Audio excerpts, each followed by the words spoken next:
Hey guys, welcome back to another YouTube video. In this video, we are going to learn about list comprehension. List comprehension is a great way to increase your speed while writing codes.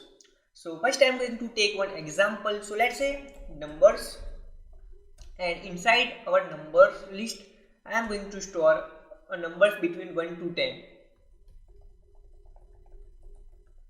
and 10. Now I am going to create one empty list.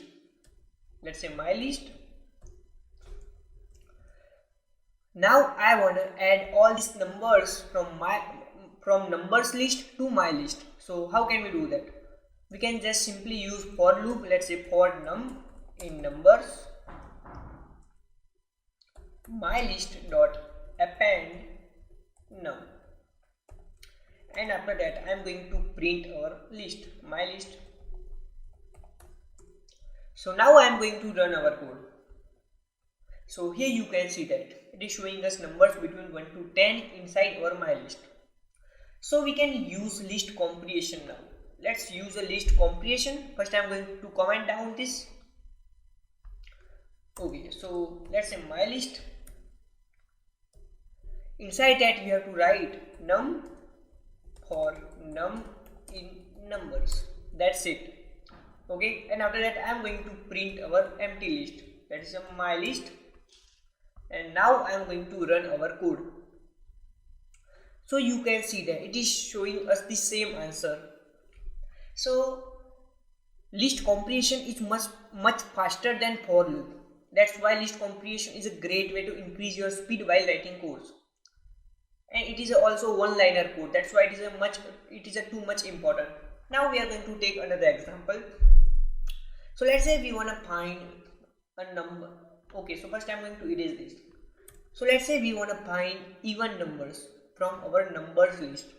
So let's say find that with help of for loop for number in numbers if number modulo to 0, then my list dot append num, and after that I am going to print our my list. So here you can see that it is showing us 2, 4, 6, 8 and 10 even numbers. Okay, so we can simply do all these things with help of a list comprehension in just one line of code. So let's do that.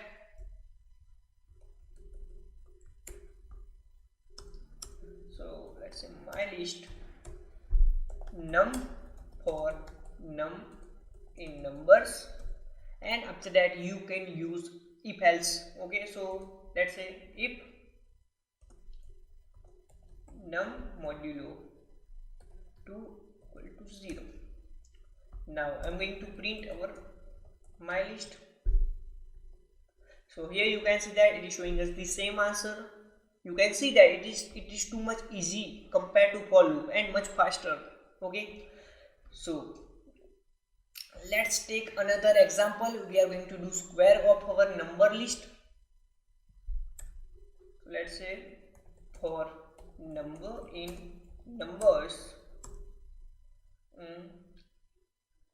my list dot append number square, and after that I will print my list. So here you can see that it is showing us the square of numbers, okay, inside our number list. Now I am going to do same thing with help of list comprehension.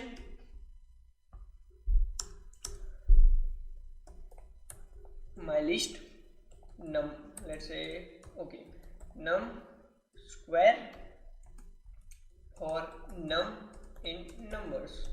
Okay, it is so simple. After that I am going to print our my list.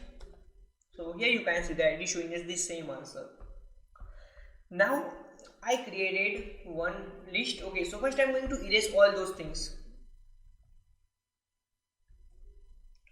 Now I created one list. First I am going to copy this and paste this here. So this is basically a list of games. Okay, so list of games. Now I am going to Okay, so first I am going to find a game start with A. So how can we do that with help of for loop? Let's say for game in my games,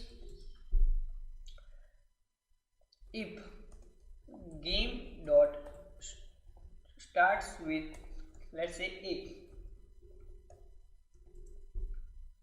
my list dot append game. So I have to create one empty list, that is my list, and after that I am going to print our my list. Okay, so here you can see that we have only 3 games. Okay, so we have only 3 games with a, first letter A. So start with is a basically function that will return a element, okay, so whose first letter is A. Now we can simply do these things with help of a list comprehension.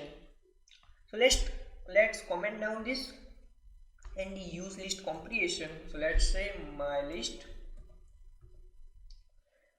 game for game in my game, if game dot starts with, let's say, P or A, let's say A, and now I'm going to print our my list. So here you can see that it is showing us the same answer. If you want to find game start with P, so it is showing us PUBG, Project Cars 2, a portal, and all the things. Okay, so in this video we have seen about the list comprehension. It is too much easier. If you have any question about list comprehension, just let me know in comment section below. Thanks for watching this video.